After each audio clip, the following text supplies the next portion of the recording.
Every man who has tried to boost testosterone has likely heard of methods like lifting weights and having sex. These are time-proven methods to boost testosterone. But more generally, testosterone is produced when the body is pushed to the brink of its limits. It then demands testosterone to adapt to these new stimuli. Here are some lesser-known techniques to push your body to its limits and produce more testosterone. Number 1. Oxygen deprivation. This can be done in many ways, like working out at high altitude or through swimming. However, you can also just hold your breath and set a timer in the comfort of your home. This is an activity in which you can quantitatively measure progress. Your body can survive 3 weeks without food, 3 days without water, but only 3 minutes without oxygen. Depriving your body of oxygen will send your brain very powerful signals that your existence is in danger. In response, it will boost the hormone that makes you better equipped to handle life-threatening situations. Number 2. Complete submersion in ice-cold water. This might be a little challenging to do for those of us without an ice tub or who don't live in Russia, so the next best thing is a cold shower. Experiencing the cold is very unnatural and uncomfortable for humans. It goes against our very nature of trying to preserve body's core temperature. When you take a cold shower, you are shocking the central nervous system and sending powerful signals to your brain. In response, your body will spike production of the desired hormones. Number 3. Fasting.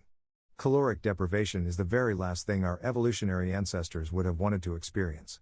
It means our chances of survival are slim. It would put them in a life or death situation. Because of this dire situation, the body begins to produce the most powerful male hormone to give them a chance at survival. Your mind and body enter a fasted state where growth hormone is spiked, old tissue gets recycled, and your mental clarity increases significantly. This is where the hungry mindset phrase comes from. Fasting is an intense experience that brings out the inner savage, endowing you with peak male performance. Number 4, and my personal favorite, combat sports. This doesn't have to be aggressive, dangerous, or uncontrolled. Even technical or light sparring sessions can have huge benefits. It's simply the act of getting into a one-on-one fighting situation with another human that boosts testosterone. You won't just be fighting, you'll also be defending and thinking strategically. Combat sports place your body in a heightened state unlike anything else. You are quite literally fighting for your life in there, although rarely is your life at risk.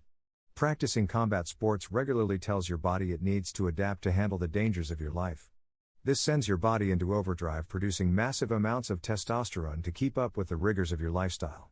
Lastly, I want you to notice that all of these activities are undesirable situations for our ancestors. Lack of oxygen, lack of heat, lack of food, and lack of safety all generally decreased your chances of survival. But as backwards as it seems, these are the experiences that most boost testosterone levels. When you're pushed to the brink of existence, your body must adapt and survive, or perish. I began implementing these habits in my life after noticing my favorite fighters practice them regularly. Fighters like Khabib, Lomachenko, and GSP held their breath underwater, swam in ice-cold rivers, and fasted for multiple days at a time. And of course, they all practice some form of combat sports on a daily basis. I don't even need to speak to their results. Just look at them. Because of their habits, their bodies exude extreme levels of testosterone.